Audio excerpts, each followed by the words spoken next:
Hindi ako bagong gising dito pero kakabalik ko lang ng dorm dito sa Olongapo. Wala, nakahilata lang ako. Hindi kasi ako makakapasok ngayon eh. Lakas kasi ng ulan sa amin kagabi kaya ayun, nabasa tong pants ko. Sinampay ko na nga muna dito. Sinubukan ko naman patuyuin sa electric fan kaya lang hindi talaga kinaya eh.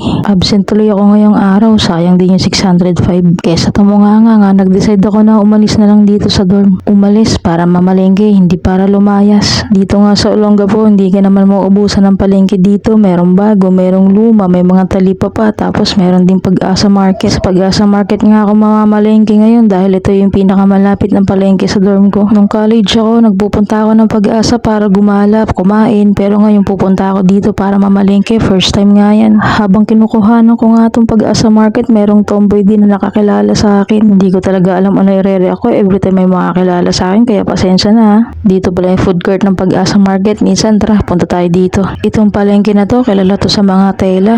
May nag-uukit din dito at meron din mga nagbuburda. Kung may kailangan ka nga sa pananahe, dito ka pumunta. Akalain mo meron na rin palang vercons dito sa may Pag-asa. Tagal ka na nga gustong bumili uli ng tilapia. Tagal ko na rin kasi hindi kumakain yan. Buti na lang meron dito. Nagpaalam naman ako kay atin kung pwedeng kuhanan ng video. Buti na nga lang eh, okay lang sa kanya. Pinalinis ko na rin yan at saka pinahiwa. Syempre, kailangan din natin maggulay kaya bumili na rin ako ng ampalaya. Tara, uwi na tayo para makapagluto na tayo ng mabilis. Pagdating ko nga sa dorm, agad na rin ako nagsaing ng kanin. Bali, isang takal nga lang pala sa akin is maghapon na yan. Katumbas na rin kasi ng 2 cups ng kanin to kapag naluto. Habang niluluto yung kanin, prepare ko na dito yung bawang at saka na rin yung sibuyas, pati na rin yung sili. Hinugasan ko na nga at baka makalimutan ko pa eh. Syempre, nilinis ko na din tong tilapia natin. Napakasariwa nga oh. Sana hindi ito yung galing dyan sa may tulay. Niready ko na nga rin pala sa kaserola tong ating tilapia at yung luya na muntik na natin makalimutan kanina, yung bawang, sibuyas. Syempre yung sili natin, pamintang buo, tapos asin na rin, pampalasa, suka at saka tubig na rin para hindi sobrang asim. Sakto, luto na yung kanin kaya pwede na rin natin isalang tong ating paksiw. O diba, ang bilis lang maluto. Kung naaamoy nyo lang, napakabango nito. Cane vinegar nga pala yung ginamit ko dyan kaya medyo manamis na rin yung lasa niyan. Tara, kain. Yan. Kain na po tayo. Gusto ko magkamay kaya lang kasi may ink. Hindi ko ba makakain to? Bahala na. Magkamay na ako. Pag na may nangyari sa akin, kasalanan nyo ng ink.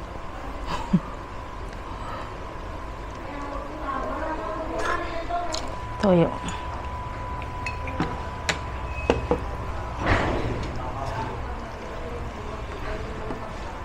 Init sa room eh. Sobra.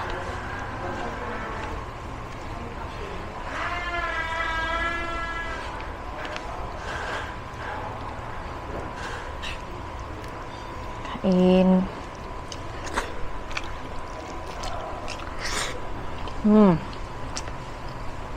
Yap.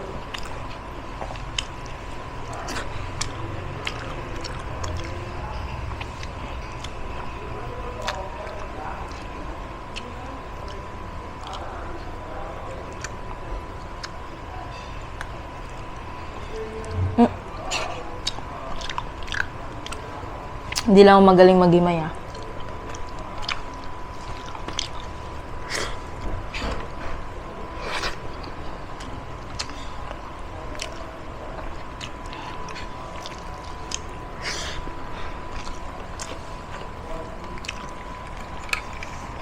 Ang init dito sa Gapo. Samantalang sa amin nag-uumulan. Ba?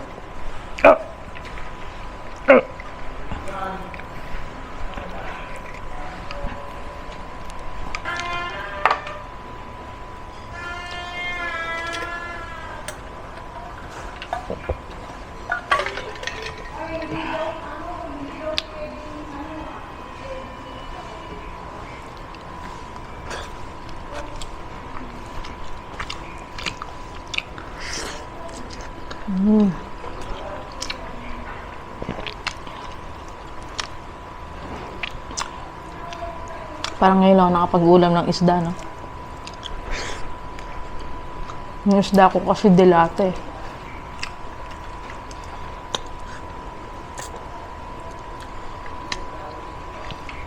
Kesa tumunganga ka ako kanina dito na malingke na ako, di ba?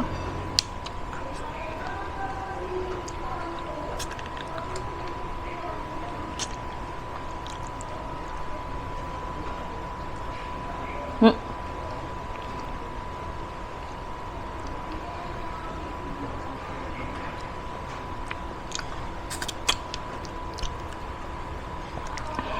Buti na lang yung pinagbilang ko nito, naglilinis.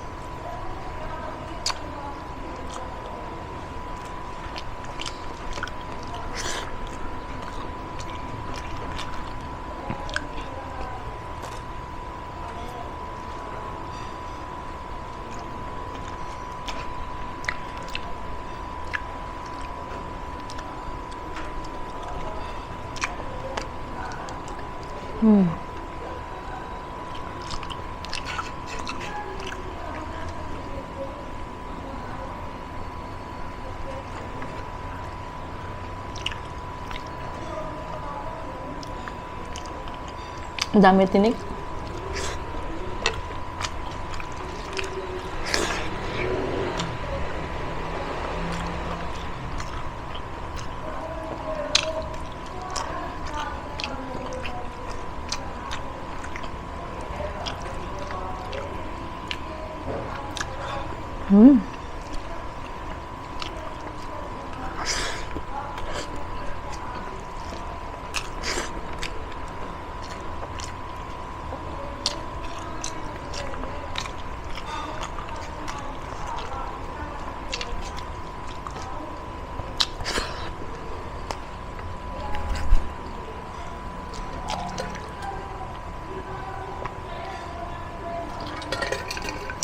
Galing pa sa bahay yung yelo. Pero until now meron pa. Diba? Check out na kayo.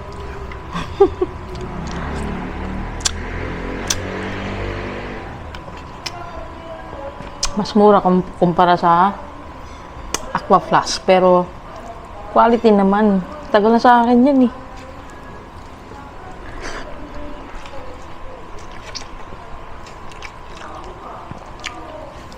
...2023.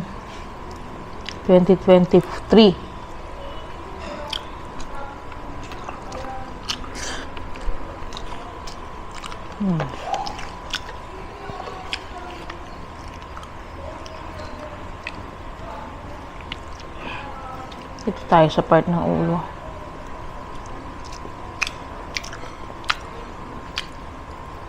Parehas namin gusto ng airmat ko to. Part ng ulo ng isda.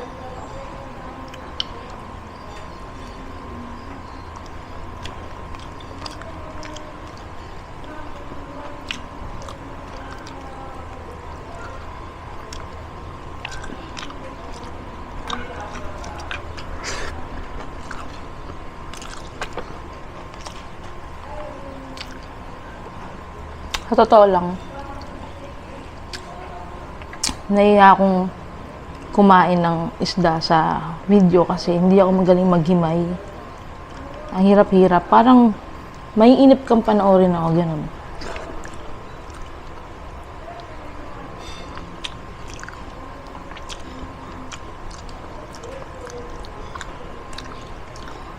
Wala, hindi tayo pinagpala eh. Mama ko, ang galing. Paglabas ng isda sa bibig, tinik na lang.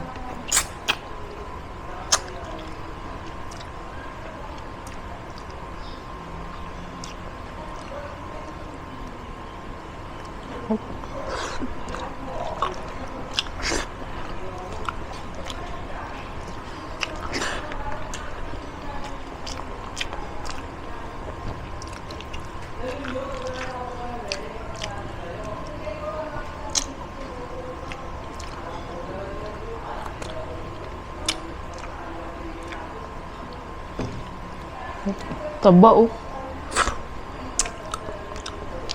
Kita nyo yan? Gulo. Taba oh. Ba?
Nag-stop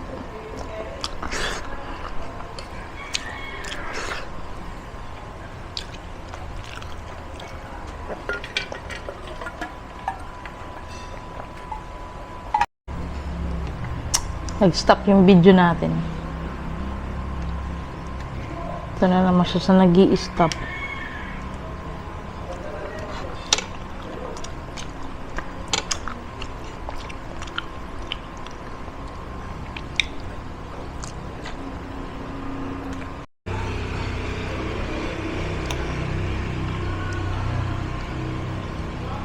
Hinto ba siya? Bakit kaya?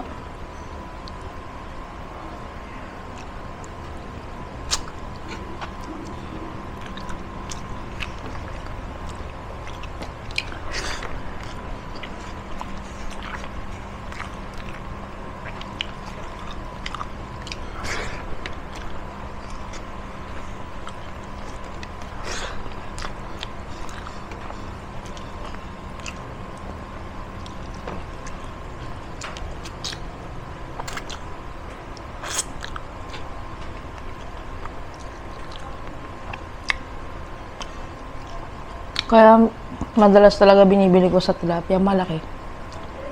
Wala na kasi ako makitang malaking tilapia eh. Yung pumapataw ng kalahating kilo isang tilapia. Ganun kalaki talaga binibili ko. Hindi kasi may repimayin.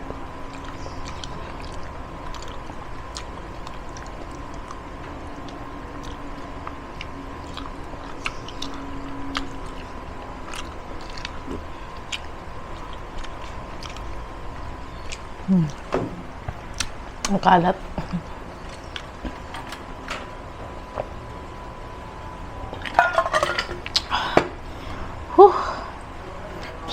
Sug na naman.